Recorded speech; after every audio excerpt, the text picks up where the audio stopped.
Hello everyone and welcome to defence studies. So this is your fast track revision series of Indian polity by Laxmikanth. आज का chapter रहेगा हमारा citizenship, right.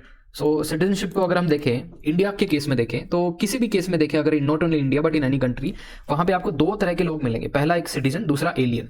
Alien के case में भी दो तरह की कैटेगरी है, friendly plus enemy. Friendly alien उसको बोलेंगे जिसके साथ, जिस कंट्री के साथ हमारे कोर्डल रिलेशनशिप है। एनिमी एलियन उसको बोलेंगे जिस कंट्री के साथ हम वॉर में हैं। Suppose India is at war with China और इवन विद पाकिस्तान, तो दोनों के जो सिटीजन्स हैं और वो इंडिया में है, उस टाइम पे they will called as an enemy alien, right. उसके साथ ही हम देखें citizen alien and enemy alien, इनके कुछ कुछ जो राइट्स हैं अगर हम देखें, सिटीजन्स की अगर हम बात करें, इंडियन सिटीजन्स की अगर हम बात करें, तो the member of the states, they are the member of the states, they owe allegiance, they enjoy rights, they enjoy the fundamental rights and they should shoulder some responsibility. तो उनकी कुछ fundamental duties भी है। अगर हम alien की बात करें, एलियन नॉर्मल एलियन है, तो alien do not enjoy all right, they are member of another states, right. इनको ना तो सभी फंडामेंटल राइट्स गिवन होते, ना ही इनसे एक्सपेक्ट किया जाता कुछ फंडामेंटल ड्यूटीज।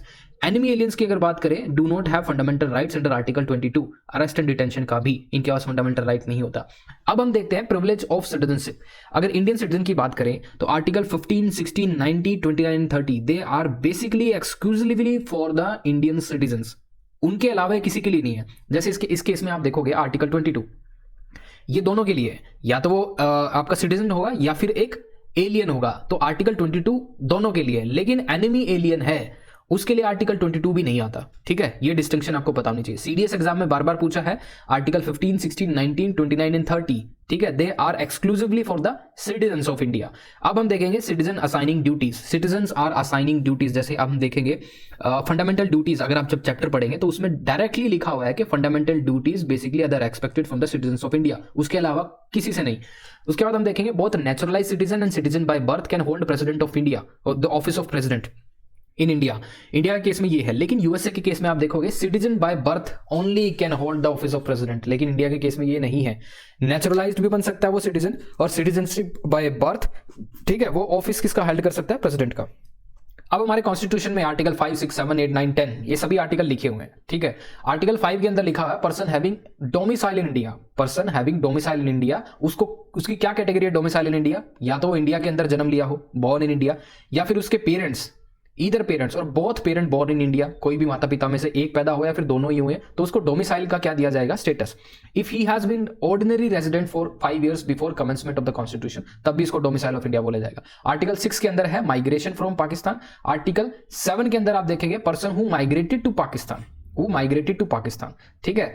आर्टिकल 6 के अंदर है माइग्रेशन फ्रॉम पाकिस्तान, पाकिस्तान से कोई इंडिया में आया है, डेट स्पेसिफिक इसमें मेंशन कर रखी है। अगर 19 जुलाई 1948 से पहले वो यहाँ का ऑर्डिनरी रेसिडेंट था, ठीक है, या फिर on or after 19 July 1948 he can be registered after 6 months being as resident. तो ये दो इंपॉर्टेंट डेट है, आपको पता होनी चाहिए। उसके बाद हम देखें आर्टिकल 7 के अंदर person who migrated to Pakistan from India after March 1, 1947 but later return 6 months being as resident precede date of application. 6 महीने के बाद अगर वो वापस आता है, ठीक है, being a resident preceding date of application, तो उसको बाद में दोबारा से इंडियन सिटीजन कंसीडर कर सकते हैं।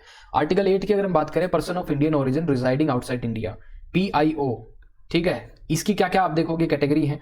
ए person who or any of whose parents or grandparents was born in undivided India, ये भी आपका पर्सन ऑफ इंडियन ओरिजिन की कैटेगरी में आएगा। ऑर्डिनरली रिजाइडिंग आउटसाइड इंडिया, ये भी PIO कहलाएगा। Registered as a citizen of India by the diplomatic और councillor representative of India in the country of his resident, ये भी आपका PIO कहलाएगा। आर्टिकल 9 में देखते हैं membership of foreign nation, citizenship will be taken if you acquire membership of foreign nation, ठीक है।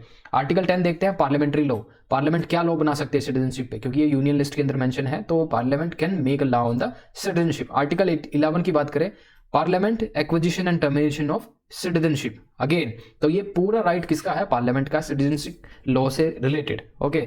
अब सिटीजनशिप एक्ट देखते हैं, 1955 के अंदर आया था, फिर अमेंडमेंट हुई थी 57 में, 60 में, 85 में, 86, 92, 2003, 2005, 2015 एंड 19, लेटेस्ट 19 है, ठीक है। अब हम देखते हैं citizenship by birth, by descent, by resignation and by registration and by naturalization and by incorporation of territory। इसका मतलब है 5 तरीके से आप भारत के नागरिक बन सकते हो। पहला बाय बर्थ, ठीक है, born in India irrespective of parent citizenship. अगर आप इन दो डेट के बीच में इंडिया में पैदा हुए हैं तो you will be consider as an Indian citizen respective of the citizenship of your parents. उसके बाद हम देखें इस डेट के बाद 1 जुलाई 1987 के बाद सिटीजन आपको जब भी कंसिडर किया जाएगा अगर आपके either of his parents Indian citizen होने चाहिए। लेकिन ये कंडीशन थोड़ी रिलैक्स कर दी। 3 आप देखोगे दिसंबर 2004 को आपको सिटीजन जब माना जाएगा या फिर आपके कोई भी पेरेंट्स में से, मतलब आपके दोनों पेरेंट क्या होने चाहिए, इंडियन, और दोनों इलीगल इमिग्रेंट्स होने चाहिए, दोनों इलीगल इमिग्रेंट्स नहीं होने चाहिए। ठीक है, सो पहली कंडीशन थी if either his parents Indian, if both are Indian, one is Indian and other is not illegal immigrant, right.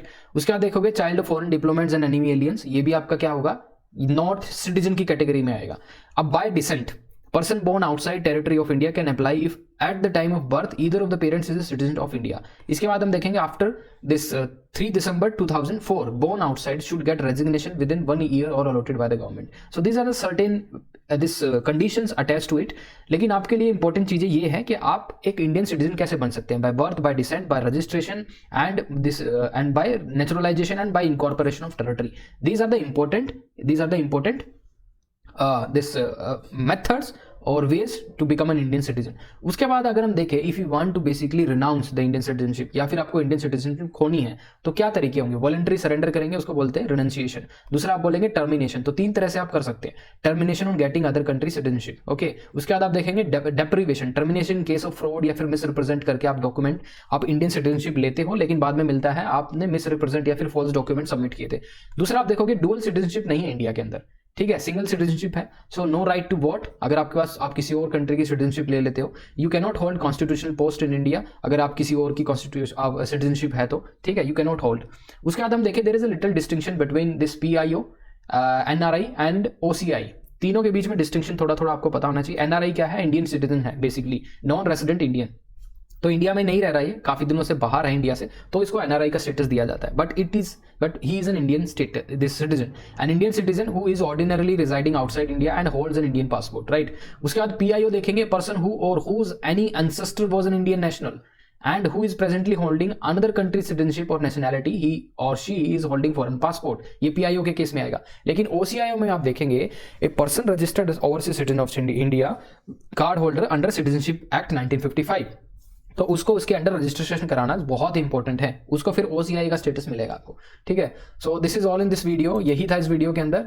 One more important announcement is we are basically launching Samadhan batch pro. अगर आपको paper 2 में if you want to score more than 100+, so this is the time. यहाँ पे हम previous year question discuss कर रहे हैं, test series इसके अंदर है, बहुत सारे रिकॉर्डेड लेक्चर्स हैं, इंग्लिश ग्रामर के लिए स्पेशल लेक्चर है। So all this things will be included in this batch. So thank you for watching.